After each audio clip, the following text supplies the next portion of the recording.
WPH12 unit 2 और ये अक्टूबर 2020 ऊपर लिखा हुआ नज़र आ रहा है, लेकिन ये पेपर है मई 2020 का, मई 2020 का पेपर है। अच्छा, इस पेपर में क्वेश्चन नंबर 16 कर रहे हैं।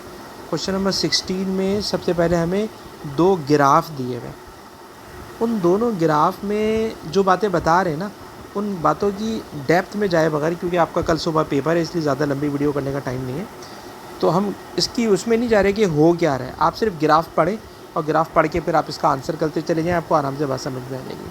ठीक, ग्राफ के अंदर वो क्या बात बता रहा है, बता ये रहा है कि फॉर एग्ज़ाम्पल ये पानी की सरफेस है और ये पानी की सरफेस के अंदर डेप्थ है। जब ये साउंड पानी की डेप्थ में 900 मीटर की डेप्थ पर प्रोड्यूस की जाती है, तो 900 मीटर की डेप्थ पर जब ये प्रोड्यूस होती है साउंड, तो ग्राफ के अंदर देखिए वो राइट हैंड पे जो पेपर है ना, क्वेश्चन पेपर में इस पर लिख नहीं सकता, तो इसको ऐसे ही काम चलाइएगा। तो जो ऊपर वाला ग्राफ है, इस ऊपर वाले ग्राफ में देखिए डेप्थ जब 900 है, इस पर देखिएगा जब डेप्थ 900 है तो स्पीड ऑफ साउंड जो है वो दी हुई है कि वो 1478 और 1480 के बिटवीन में नीचे की तरफ है। अच्छा, जब ये साउंड पहुंचती है 700 मीटर की डेप्थ पर, तो आप ग्राफ में देखिए 700 मीटर की डेप्थ पर जो इसकी स्पीड है ना, स्पीड की जो वैल्यू है वो 900 वाले से ऊपर चली गई है। इसका मतलब है कि जब साउंड 900 मीटर की डेप्थ पर है तो यहाँ पर उसकी स्पीड कम है। जब साउंड 700 मीटर की डेप्थ पर पहुँच गई तो यहाँ पर उसकी स्पीड ज़्यादा हो गई, स्पीड चेंज हो रही है। और याद रखिएगा, जब कभी स्पीड चेंज होगी तो स्पीड का चेंज रिफ्रैक्शन पैदा कर देगा, स्पीड का चेंज रिफ्रैक्शन पैदा कर देगा। तो आप सबसे पहले यही वाली बात लिखोगे कि as the sound wave is rising from 900 metre depth to 700 metre depth, its speed is increasing. अब स्पीड इंक्रीज़ होने की क्या वजह है, इसमें एक्सप्लेन करने की ज़रूरत नहीं है। सिर्फ आप देखिए from the graph the speed of ultrasound is increasing as it is rising from depth 900 metre to 700 metre, speed बढ़ रही है, पहली बात। नंबर 2, सर जैसे जैसे स्पीड बढ़ती है ना तो वहाँ पर अब स्टार्ट हो जाता है रिफ्रैक्शन, और उस रिफ्रैक्शन की वजह से जो साउंड होगी ना, जो अल्ट्रासाउंड होगी, वो सीधे जाने के बजाय कर्व पाथ पर भागने लगेगी।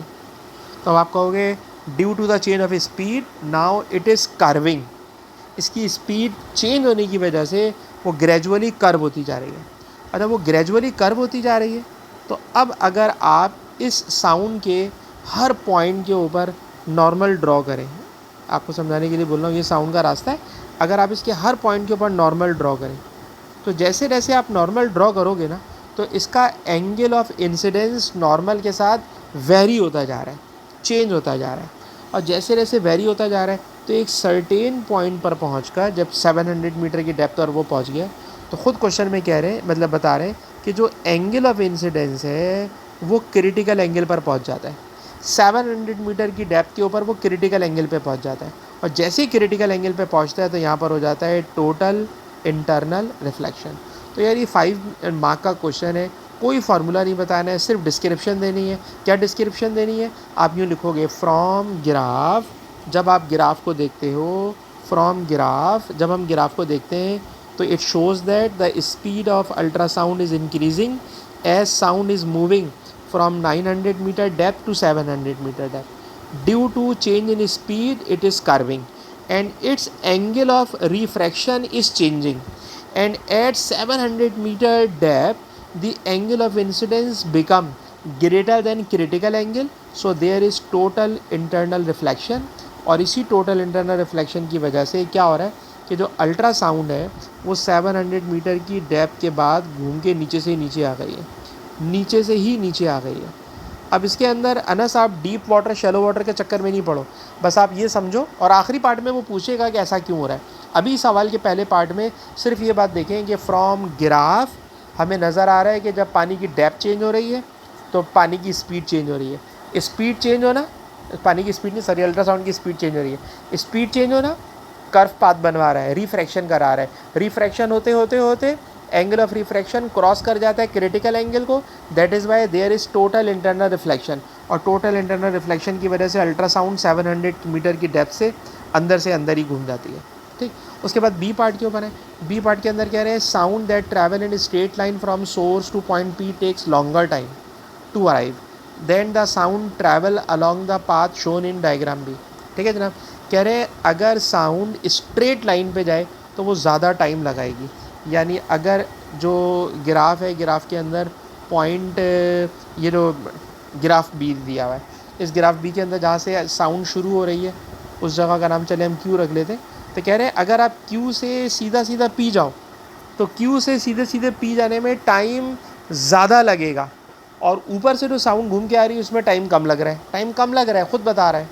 तो कह रहे हैं जनाब बताइए इसकी वजह क्या है। तो इसकी वजह जनाब ये है, उसको भी आप ग्राफ से बताओ, कि जब साउंड 900 मीटर की डेप्थ के ऊपर अगर इसकी स्पीड देखें तो इसकी स्पीड ही कम है, स्पीड कम है, तो इसलिए ज़ाहिर सी बात है वो टाइम ज़्यादा लगा रही है। लेकिन जब वो ऊपर से घूम के आ रही है तो उसकी स्पीड इंक्रीज़ हो गई है, और स्पीड इंक्रीज़ होने की वजह से वो कम टाइम ले रही है। ठीक है जनाब, तो इसका आंसर क्या बना कि at 900 metre depth the speed of sound is low, so it takes longer time from Q to P if it goes straight because the depth remains same, that is 900 meter, but as it is moving through 700 meter depth in which the speed of sound is increasing, so it is taking shorter time। आखिरी बात पूछ रहा है कि बताइए ये सब कुछ हो क्यों रहा है, सजेस्ट 2 फैक्टर्स जिसकी वजह से स्पीड ऑफ साउंड में वेरिएशन आ रही है। तो स्पीड ऑफ साउंड में वेरिएशन की एक वजह ये हो सकती है, आप ज़ाहिर सी बात है इसके अंदर सजेशन दे रहे हैं कि हो सकता है समंदर के अंदर पानी का टेम्परेचर चेंज हो रहा हो, प्रेशर के चेंज होने की वजह से ऐसा भी हो सकता है, और डेंसिटी के चेंज की वजह से, यानी कहीं नमक ज़्यादा है कहीं नमक कम है। तो यार ये तो रट्टा मारने वाली बात है, और ये एक ऐसा सवाल है, आखिरी पार्ट स्पेशली ऊपर वाले 2 को तो ग्राफ देख के आप मैनेज कर सकते हैं, पर ये आखिरी पार्ट कौन बच्चा याद करके जाएगा। ठीक है, मतलब अगर फर्स्ट टाइम आया होगा तो किसी को क्या पता कि किस तरह से इसकी ये एक्सप्लेनेशन बनेगी। खैर, जो अनस ने मुझसे क्वेश्चन पूछा था, और अनस का कल सुबह यूनिट 2 का पेपर है, तो ये मैंने यूनिट 2 के पेपर के लिहाज से इसकी वीडियो बना दी है, जो मैं अभी आपको 2 मिनट में सेंड करता हूँ। Thank you.